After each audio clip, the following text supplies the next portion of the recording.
studio to discuss is America's accounting professor at Montclair State University, Dan Geltrude, and the CEO of Chickasaw Bank, former Speaker of the Oklahoma House of Representatives, and current Oklahoma Transportation Commissioner, T.W. Shannon. Gentlemen, great to have you back on the couch. Thank you, Alison. Great to be here. So we've got this new variant, Dan, and so we're starting to see oil prices go down, but they aren't sinking as low at the beginning of the pandemic. But the change certainly is noticeable. Could we see oil going back to its low prices from a few months ago, or do you see they're going to just go back up? Well, it's going to be very interesting. First, what people have to recognize is just because the price of oil is going down right now doesn't mean you're going to see it immediately at the pump, because that's how people really measure that. So that's going to take a while to kind of run through the system. However, what we need to keep in mind is because we're not energy independent the way we had been, what's going to happen? You're going to have OPEC and Russia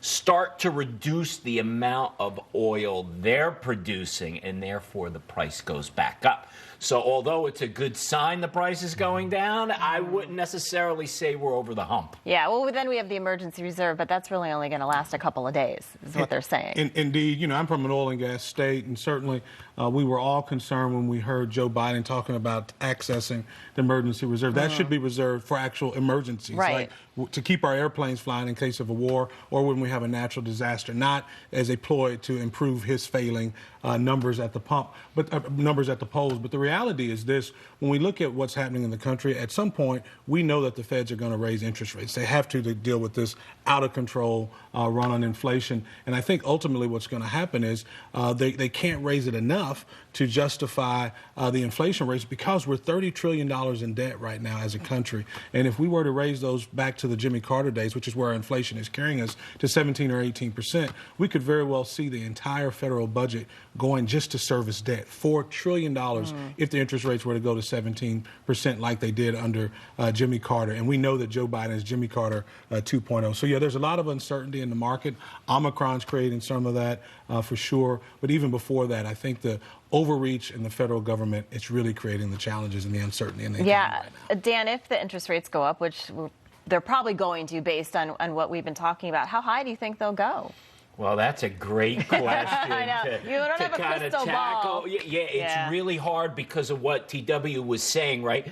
You have to use interest rates at times to pull back inflation. Sure. So in that regard, it would be a good thing, because inflation is a very, very bad thing. However, the impact of rising interest rates on the stock market, on the national debt, could be devastating. So, Jerome Powell's got a tough balance here. Well, and it's already having an effect, right, Dan? You listen, every time Jerome Powell comes out and he talks, it creates some uncertainty in the economy. And people always wonder, well, what's going to be the effect? Well, the effect's already happening. You have right now businesses who are trying to ascertain and assess what the risk will be. There are many businesses at my bank who we do business with where they're thinking about hiring people, they're thinking about expanding their business, and they're saying, well, wait a minute, maybe we should wait. We've got this new variant out there. We've got so much uncertainty with government restrictions. What's going to be the Biden response? We're already declaring national disaster in New York. Right. That makes people who make decisions, that causes decision makers to pull back and to hold back and say, let's wait and see. And that has a devastating effect on the economy immediately. Well, how about for you in banking, right? If interest rates start going up. That's a good thing in banking. Yes, it is. I get that. But at the same time, what happens is that you're going to have businesses out there that may not be able to afford to borrow. So now that's another aspect of potentially slowing down the economy, right? Well, it does, because it has a direct effect on housing, which is really where you see interest rates. Well, and housing prices have been so high. It's obviously because of low interest rates. Right. Exactly. Yeah. Exactly. So when you have the higher interest rates, you're going to see lower housing prices. But then will it make sense? Because can people afford that mortgage? At the end of the day, people look at what is my monthly payment going to be. Right. So much of that is driven by interest rates, and that can move very quickly. And often it moves out of sequence with what the market should be. And so it actually establishes and directs the market when you start moving with interest rates. But at the end of the day, we know interest rates are going up. The Feds have already said that they will. They're going to go up. It's just a matter of how high, and can they really send them as high as they need to deal with this inflation when you have $33 trillion in national deficit that we have right now. Dan, I want to move on to the supply chain crisis, because the Port of Virginia, the Port Authority, they're boosting little to no supply chain holdups. They're their claim is since all of their ports are under one entity, that they can adjust for the needs of each shipment, allowing everything to run smoothly. Dan, I want to go to you first. How is this not the norm for the other ports? So we've got, in California, we have in Georgia. Why aren't they doing what Virginia's doing? Well, you would think that people would look at what's working elsewhere and try to learn. But, sometimes it seems like the states, they're their own countries and they don't want to do what anyone else is doing.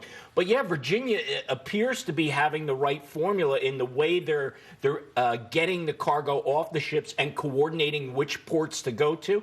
And then how they move the products once they actually get on the docks, which is a big problem as well. There's no doubt. And you look at also part of what's creating the supply chain crisis is really the worker shortage, right? You've got a shortage, the trucker shortage right now in this country that exists. And I can't blame that all on Joe Biden, but certainly this paying people to stay at home, this socialist kind of movement and keeping people on their couch instead of getting out and work, that is actually contributing to the crisis and compounding the problem.